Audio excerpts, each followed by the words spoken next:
ಕಲ್ಯಾಣ ಕರ್ನಾಟಕದ ಅಭಿವೃದ್ಧಿಗಾಗಿ ವೆಲ್ಫೇರ್ ಪಾರ್ಟಿಯ ಜಾಥಾ.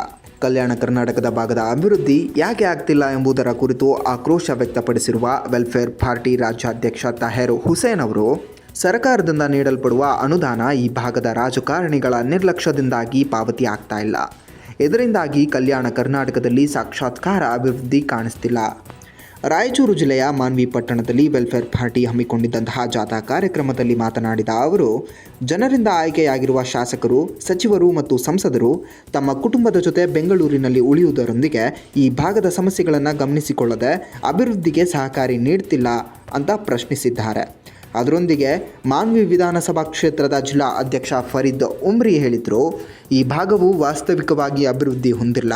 ಇಲ್ಲಿನ ಶಾಸಕರ ನಿರ್ಲಕ್ಷ್ಯದಿಂದ ಪರಿಸ್ಥಿತಿ ಇಂತಹ ದುರ್ಬಲತೆಯನ್ನು ಎದುರಿಸುತ್ತಿದೆ. ಇದು ದೊಡ್ಡ ದುರಂತವಾಗಿದೆ ಅಂತ ಆಕ್ರೋಶವನ್ನು ವ್ಯಕ್ತಪಡಿಸಿದ್ದಾರೆ. ಕಲ್ಯಾಣ ಕರ್ನಾಟಕದ ಹೆಸರಿನಲ್ಲಿ ಏನು ಹೆಸರು ಬದಲಾವಣೆ ಆಯಿತು ಅಷ್ಟೇ, ಅದು ಬಿಟ್ಟು ಮತ್ತೆ ನಮಗೇನು ಸಿಕ್ಕಿಲ್ಲ. ಹಾಗಾಗಿ ಇದು ಮಾನ್ವಿ ಇರಲಿ ಅಥವಾ ಇಡೀ ಕರ್ನಾಟಕದ 7 ಜಿಲ್ಲೆಗಳಾಗಲಿ, ಎಲ್ಲಿಯೂ ಸಹ ನಿಜವಾದ ರೂಪದಲ್ಲಿ ನಾವು ನೆಲದ ಮೇಲೆ ಯಾವುದೇ ಅಭಿವೃದ್ಧಿ ನಾವು ಕಾಣ್ತಾ ಇಲ್ಲ. ಹೀಗಾಗಿ ನಾವು ನೋಡ್ತಾ ಇದ್ದೀವಿ, ಬರೀ ಬುದ್ಧಿ ಪೂಜೆಗಳಾಗ್ತವೆ ಅಷ್ಟೇ, ಪೇಪರಲ್ಲಿ ಬರ್ತಾರೆ, ಮತ್ತು ಇಲ್ಲಿರುವಂಥ ರಾಜಕಾರಣಿಗಳು ನಡೀತಾರೆ ಅಷ್ಟೇ. ಆದರೆ ಯಾವುದೇ ಅಭಿವೃದ್ಧಿ ನಾವು ಕಾಣಲ್ಲ. ರಾಯಚೂರು ನೋಡಿ, ಇಡೀ ದೇಶದಲ್ಲಿ ಅತ್ಯಂತ ಹಿಂದುಳಿದ ಪ್ರದೇಶ ಅನ್ನುವಂಥ ಪಟ್ಟ ಇದೆ.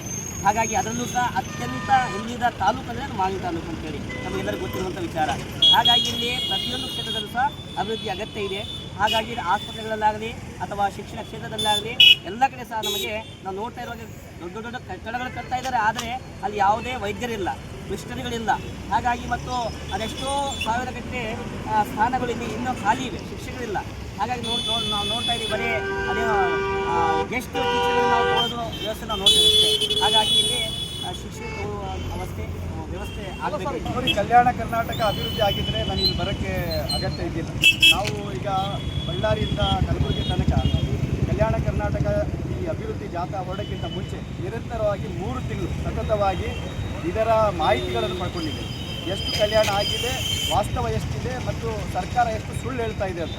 ಆ ಒಂದು ನಿಟ್ಟಿನಲ್ಲಿ ನಾವು ನೋಡಿದಾಗ ನಿರಂತರವಾಗಿ ಈ ಭಾಗಕ್ಕೆ ಸರ್ಕಾರಗಳು, ಅದು ಯಾವುದೇ ಸರ್ಕಾರ ಇಲ್ಲಿ ಅನ್ಯಾಯ ಮಾಡ್ತಾ ಬಂದಿದೆ. ಇಲ್ಲಿನ ಶಿಕ್ಷಣವಾಗಲಿ, ಇಲ್ಲಿನ ಆರೋಗ್ಯವಾಗಲಿ, ಇಲ್ಲಿನ ಏನು ಕೃಷಿ ಆಗಲಿ, ಇಲ್ಲಿನ ಸಾಮಾಜಿಕ ನ್ಯಾಯ ಆಗಲಿ, ಉದ್ಯೋಗ ಆಗಲಿ, ಈ ಪ್ರಮುಖ ಕ್ಷೇತ್ರಗಳಲ್ಲಿ ಹೇಗೆ ಕರ್ನಾಟಕದ ಅರ್ಧ ಭಾಗಕ್ಕೆ ನ್ಯಾಯ ಸಿಗ್ತಾ ಇದೆ, ಈ ಭಾಗಕ್ಕೆ ಅನ್ಯಾಯ ಆಗ್ತಾ ಇದೆ. ಇಲ್ಲಿನ ರಾಜಕಾರಣಿಗಳು ಅದರ ಬಗ್ಗೆ ತಲೆ ಕೆಡಿಸ್ಕೊಳ್ತಾ ಇಲ್ಲ. ಇಲ್ಲಿನ ರಾಜಕಾರಣಿಗಳು ಅದರ ಬಗ್ಗೆ ಅವರು ಚಿಂತನೆ ನಡೆಸಿದರೆ ದೊಡ್ಡ ದೊಡ್ಡ ಹುದ್ದೆಗಳಲ್ಲಿ ಏನು ಕೇಂದ್ರ ಮಂತ್ರಿಗಳು ಆಗಿದ್ದಾರೆ. ಆದರೆ ಆ ಕೇಂದ್ರ ಮಂತ್ರಿಗಳು ಕೂಡ ಇದರ ಬಗ್ಗೆ ಏನು ಕಾಳಜಿ ವಹಿಸ್ತಾ ಇಲ್ಲ. ಹಾಗಾಗಿ ನಮಗೆ ಅನಿವಾರ್ಯವಾಗಿ ಈ ಒಂದು ವಿಷಯ ಇವತ್ತು ಎತ್ಕೊಂಡು ಇಲ್ಲಿ ಬರುವ ಒಂದು ಅಗತ್ಯ ಆಗಿದೆ.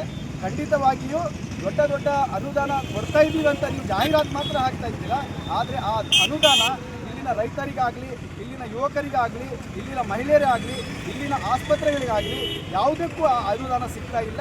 ಕೇವಲ ಕೌಡೆ ಕಾಸಿನ ಏನು ನೀವು ಕಮಿಷನ್ ಬರುವಂಥ ದಂಧೆಗಳು ಏನಿದ್ದಾವೆ, ಕಳಪೆ ಕಾಮಗಾರಿಗಳು ಮಾಡಿಕೊಂಡು ಟೇಬಲ್ಲಿ ಕಮಿಷನ್ ಹಾಕ್ಕೊಂಡು ನೀವು ಹೋಗುವಂಥ ಕೆಲಸ ಮಾಡ್ತಾ ಇದ್ದೀರಾ.